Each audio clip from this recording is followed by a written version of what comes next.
गोदवाला हो गोदना ए मलिकाइन गोदवाला हो गोदना आई देखा गोदना वाला आइल बना सब। ए गोदना वाला तनी हिया आवा तो। हाँ बोलल जा कैसे गोदेला हो? ओधा पारी गोदले रहला तो ठीक से गोदले ना रहला ह।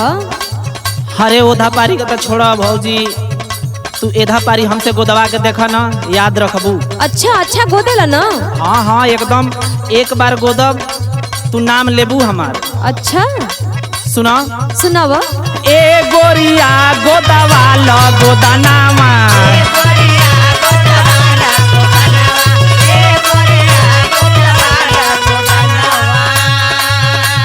हमारी गोदाना का ना 2 in 1 फायदा है का? सुनाव। दिने प दिने खिले लागी बदनामा, दिने प दिने खिले लागी बदनामा ए गोरिया गोदवाला गोदनामा।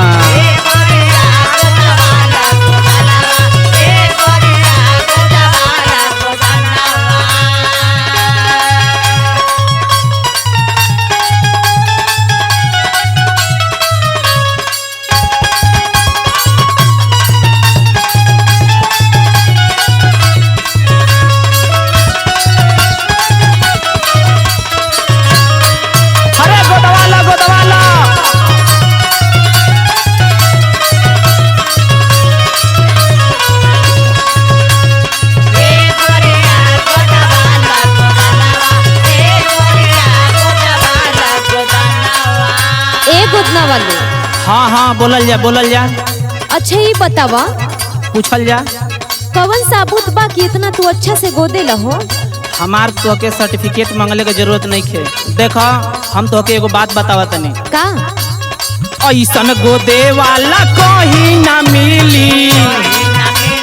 ऐसा का खासियत बा हो? हाँ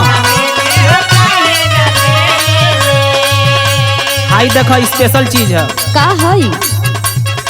नई सुई जब आपन ढीली।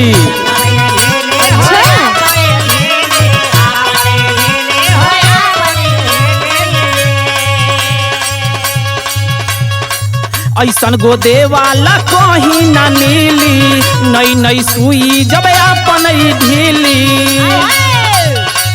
धीरे धीरे गोदी ना दुखी गोदनावा, धीरे धीरे गोदी ना दुखी गोदनावा ए गोरिया गोदवाला गोदनावा।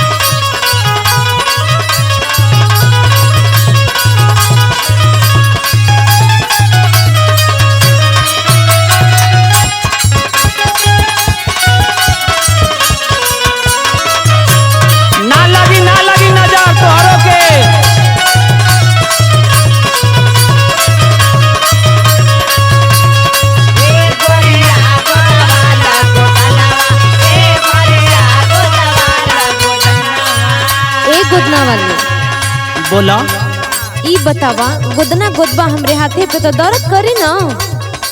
वो दर्द का भी दवाई बा भौजी। हम तो के एगो चीज फिर बतावा तनी सुनावा। हमारा गोदना का विशेषता बा? का? आगे गोदाला या पीछे गोदाला। इहो बात बता। हाँ दोनों गोदिला भौजी।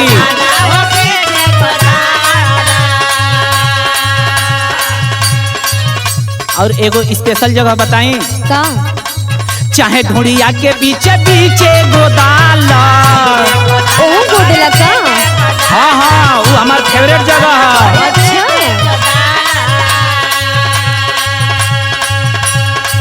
आगे गोदाला या पीछे गोदाला, चाहे ढूंढिया के बीचे बीचे गोदाला। ऐसन गोदाला की जाचे गोदनामा, ऐसन गोदाला की जाचे गोदनामा ए गोरिया गोदवाला गोदनामा। अच्छा गोदा। हाँ गोदवाला।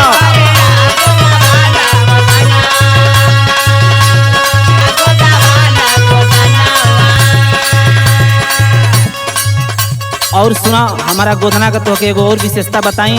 का सुना सुनब। हमसे गोदाल निखार आई जाई,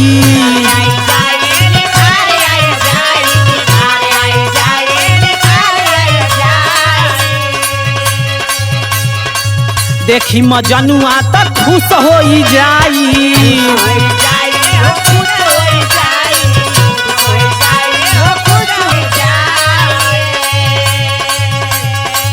हमसे गोदाल निखार आई जाई, देखी मजनुआ तक खुश हो जाई।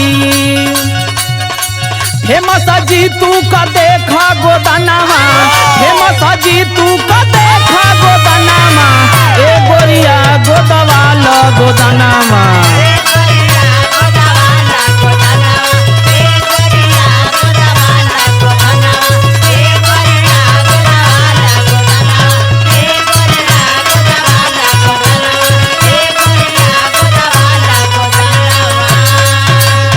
अच्छा ठीक बात है, गोद द।